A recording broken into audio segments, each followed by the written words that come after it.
Welcome to the Tackdown Pulse, your place for sci-fi news, rumour and debate. And today I am going to rank the Enterprises from my least favourite to my absolute favourite.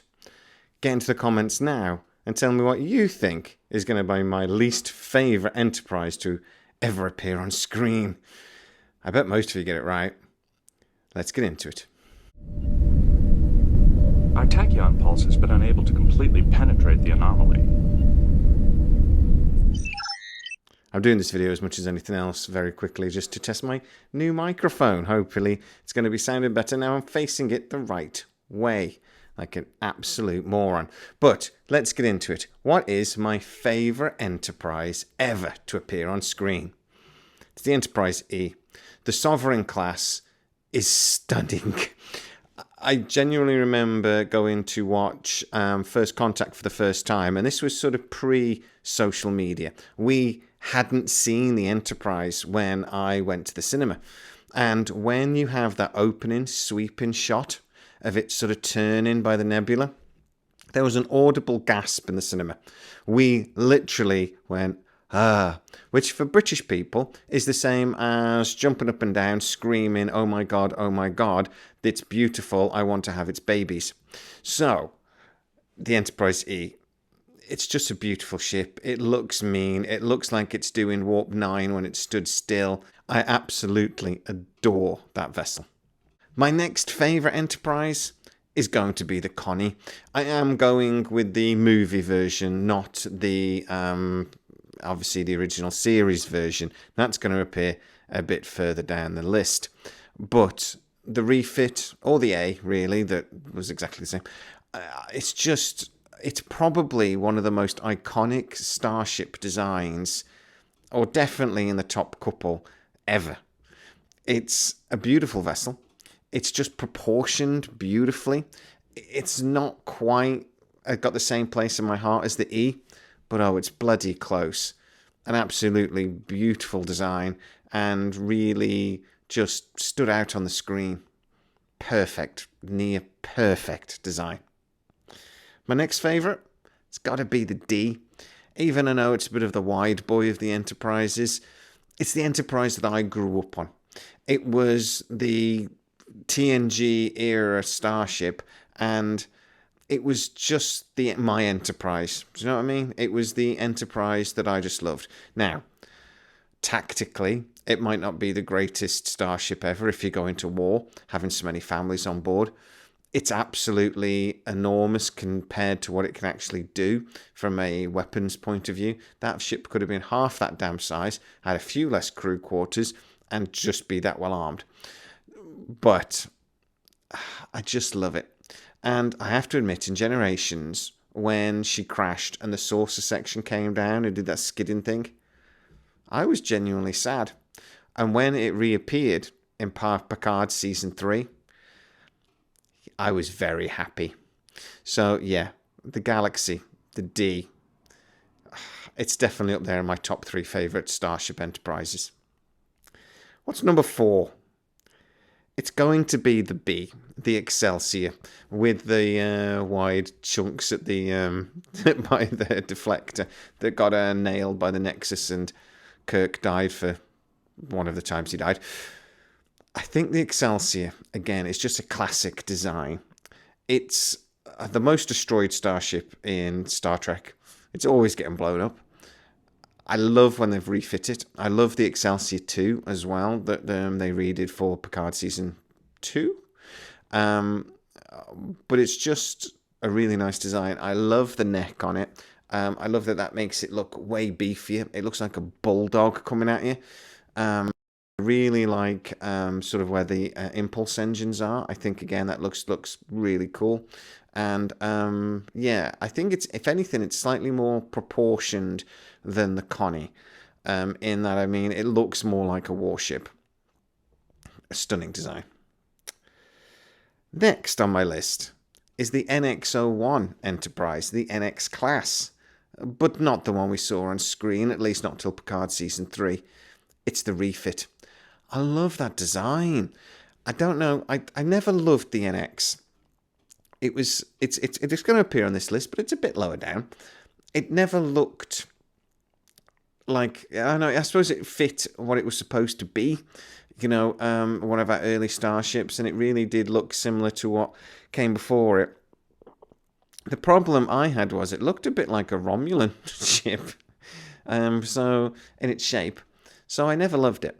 But the refit designed by Doug Drexler that was supposed to be in Season 5, and we did see finally on screen in Picard Season 3, it just looked wicked. I love the way it sort of came, the hull section, the drive section, it would be traditionally, had these, the arms that came up to the engines, but that connected to the existing pylon sort of thing from the main saucer. It just looked wicked. It looked like a Federation starship.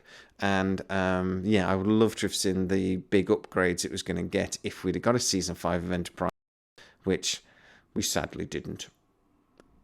Next on my list is going to be the F, the Odyssey. A starship that was cut short in its prime. I would have loved to have seen more of it in Season 3 of Picard.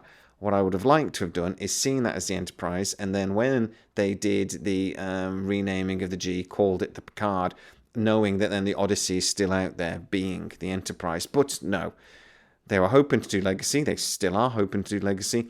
And if they do that, it's obviously got to be aboard the Enterprise, because you can't have a Star Trek show without the bloody Enterprise in it, apparently. It's my biggest problem with Enterprise, to be honest. They should never have called it that. But let's leave it alone. That's what they should have done. The Odyssey was a design that came out of Star Trek Online. It just looks like a monster. I've seen it in loads of sort of online games and things, and its weapons and stuff, and it was a monster. A great design, very unusual in the way the neck was designed, but it's still a Federation starship. Yeah, a damn fine looking ship. Next on the list is the original series Enterprise Connie. It's obviously a different era, a different technology producing it, but it's still a Connie. And even though it's not in the same league as these from a design or a sort of a matting, etc. point of view, on screen, it's that design that everything else spawned from. And it's for that main reason why it's so high up on the list, or let's say about the middle, actually, isn't it? Next, the Enterprise C, the Ambassador class. Now, it fit really nicely between the Excelsior and the Galaxy. It looks like a ship that would be designed and would come in between. So I actually think the production team, when they brought us the C, did a beautiful job from that point of view. But I think it looks weird. I don't like the deflector being a perfect saucer, built into then a circular sort of hull. I just don't think it looks right. I think it kind of looks a bit fat, particularly in the drive section. It's just not my favourite design. I think it looks a little awkward, and I've just never liked it. Next is the G. Should never, ever have been called the Enterprise. This ship is two ships merged into one, for a start. So it's already sort of like a chop shop design. Yeah, okay.